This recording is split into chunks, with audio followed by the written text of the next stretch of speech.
Come here, guys. Woo! It's our first day. Here's the bike na. Parang correct. Ew. Ako na lang ano.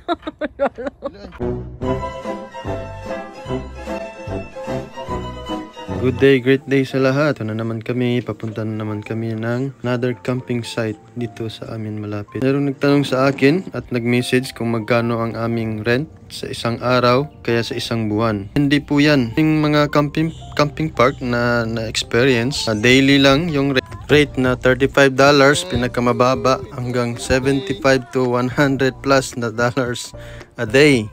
Pero pag nag-rent ka ng monthly, mas mababa ang iyong babayaran. Mas tipid yung monthly. Kaya sa amin, pabor yun. Kasi 450. Pero wala yung, kasi yung bahay ngayon, umaabot na ng 1.8 to 2.5. Gagawin, mag-park lang kami ng aming RV. Tulad nito, meron siyang latuan, meron siyang fire pit, at saka naka-full hookup. Meron siyang daluyan ng tubig, at saka daluyan ng mga dumi.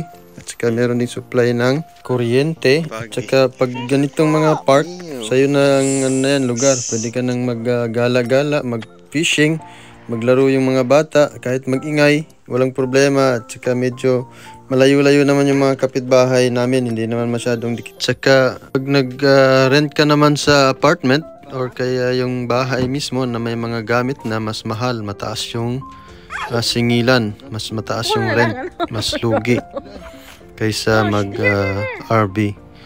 So, ito, pag nasa RV kami, ayan, magluluto kami dito. Meron kaming liguan, meron kaming supply ng lutuan, ng gas, propane cook, oven.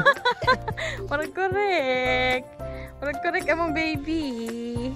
Kaya mas maganda mag-RV na lang para makapunta sa mga camping park. Iba-iba yung mga RV park na mapupuntahan namin. Pupunta kami sa mga iba't ibang city.